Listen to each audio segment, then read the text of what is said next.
Hello दोस्तों, राधे राधे, जय श्री कृष्णा। मैं प्रेमलता मिश्रा आपका स्वागत करती हूँ अपने इस प्रेम योगी सरल उपाय चैनल में।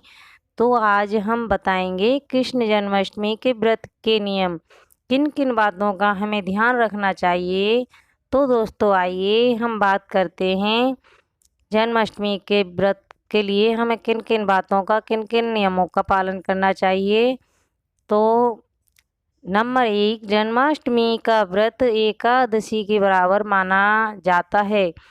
एकादशी पर जैसे नियम होते हैं वैसे ही जन्माष्टमी के व्रत के नियम का पालन करना चाहिए। जन्माष्टमी का व्रत एकादशी के बराबर फल देने वाला माना गया है। इस दिन भगवान श्री कृष्ण और माता लक्ष्मी की आराधना करनी चाहिए और ऐसा करने से भगवान श्री कृष्ण की और माता लक्ष्मी की कृपा आप पर बनी रहती है पूरे साल। तो एक दिन पहले ही हमें सप्तमी तिथि से ही हमें सात्विकता बरतनी चाहिए और ऐसा करने से हमारा मन और विचार और शरीर हमारा शुद्ध हो जाता है। तो एक दिन पहले से ही हमें सात्विकता रखनी चाहिए और सात्विकता का, पवित्रता का हमें पालन करना चाहिए। तो उसमें हमें मसूर दाल, बैंगन, मूली, प्याज आदि इत्यादि चीज़ें, हमें तामसिक चीज़ों से परहेज करना चाहिए। एक दिन पहले ही हमें तामसिक चीज़ें नहीं खानी चाहिए और सप्तमी तिथि से ही कुछ चीज़ों का त्याग करना चाहिए और हमें पवित्रता रखनी चाहिए। तो दोस्तों दूसरा है नियम, सप्तमी तिथि से ही, रात्रि से ही हमें सुबह जो कुछ खाना पीना है उसे खा लो और शाम को सप्तमी तिथि के रात्रि में आपको भोजन नहीं करना चाहिए। अगर है ज़रूरी तो आप हल्का भोजन करें और सात्विक भोजन करें। व्रत का पालन करने से धरती पर सोएं, ब्रह्मचर्य का पालन करें और जैसे एकादशी के व्रत ही जन्माष्टमी के व्रत का पालन करना चाहिए। तिल मिलाकर नहाएं, गंगा जल मिलाकर नहाएं। पहले बर्तन लें, एक साफ सुथरा बर्तन लें, उसे मांज धो लें और उसमें कुछ बूंदें गंगा जल की डालें और कुछ तिल डालें और फिर उसमें जल मिलाएं। तो उस जल से स्नान करें तो माना जाता है कि पवित्र नदियों के बराबर स्नान करने का फल मिलता है। ऐसा करने से गंगा जल मिलाकर हम स्नान करते हैं तो हमें पवित्र नदियों के बराबर फल मिलता है।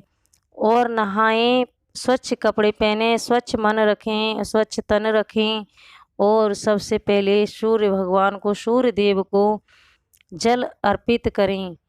ओम सूर्य देवाय नमः, ओम आदित्याय नमः, ये मंत्र आप बोलकर सूर्य देवता को जल अर्पित कर सकते हैं, करें। और नंबर तीसरा, पीले वस्त्र धारण करके भगवान कृष्ण की पूजा आराधना करनी चाहिए क्योंकि श्री विष्णु पीताम्बरधारी हैं। काले नीले वस्त्र नहीं पहनने चाहिए, काले नीले वस्त्रों का त्याग करना चाहिए जन्माष्टमी वाले दिन। इन दिनों काले नीले वस्त्र नहीं पहनने चाहिए, पीले लाल ऐसे कलर के वस्त्र पहने और वो पूजा करें, ऐसे वस्त्रों में ही पूजा करें। अगर नहीं है तो वैसे भी चलेंगे, पर काले और नीले नहीं पहनने चाहिए, उनसे परहेज रखना चाहिए एक दिन के लिए। तो स्वच्छ कपड़े और पीले लाल वैसे रंग बिरंगे कपड़े कोई से भी पहन सकते हैं, वैसे पीले ही मान्य होते हैं पूजा में पहने क्योंकि भगवान श्री कृष्ण को पीले वस्त्र ही ज़्यादा मोहक लगते हैं, उन्हें प्रिय हैं, पीताम्बरधारी हैं हमारे प्रभु, तो उन्हें पीले वस्त्र हो सके तो पहन के ही पूजा करें आप। नंबर 4, जन्माष्टमी वाले दिन व्रत का संकल्प जरूर लें।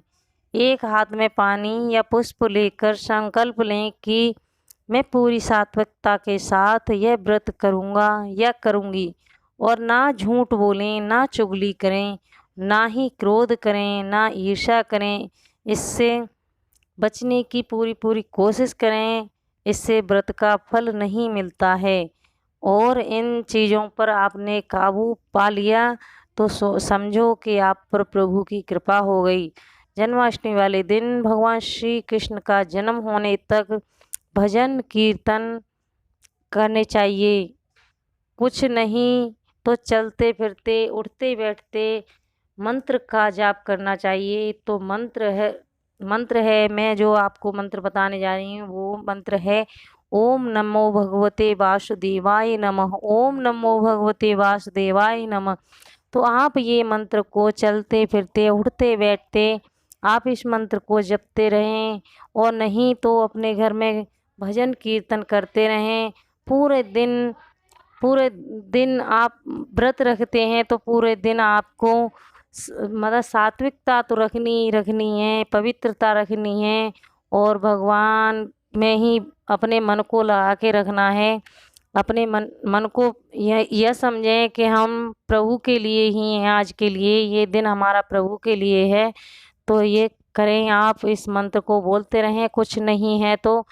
और नंबर 5 है आज पूरे श्रद्धा भाव से पूजा पाठ करना चाहिए। जन्माष्टमी वाले दिन पूरे श्रद्धा भाव से पूजा पाठ करना चाहिए। लड्डू गोपाल का सच्चे मन से जितना हो सके सेवा करना चाहिए, श्रृंगार करना चाहिए। और अगर लड्डू गोपाल नहीं है आपके घर तो आज के दिन आप लेकर आएं और उनकी प्राण प्रतिष्ठा करें। जन्माष्टमी के दिन लड्डू गोपाल को अपने घर लाना बहुत शुभ माना गया है। तो आप लाएं कन्हैया को और पूरी सच्चे मन श्रद्धा भाव के साथ पूजा पाठ करें। सबका भला हो, ठाकुर जी की सब पर कृपा बनी रहे, ऐसी प्रार्थना करनी चाहिए। और उन्हें मीठा मीठा भोग खीर बनाएं, भोग में पंजीरी बनाएं, धनिया पंजीरी उन्हें अति प्रिय लगती है, धनिया पंजीरी बनाएं और धनिया पंजीरी का भोग लगाएं। उन्हें माखन मिश्री का भोग लगाएं और दूध दही और पंचामृत से दूध दूध लें, दही लें, गाय का हो तो और अच्छा है। और पंचामृत बनाएं, घी, शहद और गंगा जल लें, ये पंचामृत बन जाता है। तो इससे ठाकुर जी का आप अभिषेक कर सकते हैं, उन्हें सुंदर स्वच्छ कपड़े पहना सकते हैं। तो ठाकुर जी ऐसे में बहुत प्रसन्न रहते हैं और सब पर अपनी कृपा बरसाते रहते हैं। तो ऐसा करना चाहिए। वो भगवान श्री कृष्ण को मोर मुकुट अति प्रिय लगता है, तो उन्हें मोर मुकुट देना चाहिए। उन्हें मोर पंख लगा हुआ मुकुट हो या पंख, एक मोर पंख लेकर आएं, उन्हें भेंट करें, बांसुरी भेंट करें और अच्छा अच्छा सोचें और अच्छा अच्छा करें। सब प्रभु अपनी कृपा सब पर बरसाते हैं, तो ज़रूर आप पर भी बरसाएंगे। ठाकुर जी की कृपा सब पर होनी चाहिए, सबका भला होना चाहिए। तो हम सोचते हैं कि हमारा ही भला हो, हमारा भला ना हो, हमारे विश्व का भला हो, हमारे देश का भला हो और हमारा भला हो, हमारे बच्चों का भला हो, हमारे परिवार का भला हो, सबका भला होता है। तो ठाकुर जी अपने आप भलाई तो हमारे लिए ही करते हैं। वो सब चीज़ में हमारा ही भला होगा। कैसे भी ठाकुर जी से प्रार्थना करो, वो सब चीज़ में हमारा ही भला करेंगे। तो ठाकुर जी से ऐसी प्रार्थना करनी चाहिए। दोस्तों, अगर वीडियो आपको अच्छी लगी हो तो लाइक एंड सब्सक्राइब ज़रूर करना दोस्तों, और अपने दोस्तों में शेयर करना, और जो मैंने आपको नियम बताएं उनका पालन ज़रूर करना। और राधे राधे दोस्तों, जय श्री कृष्णा।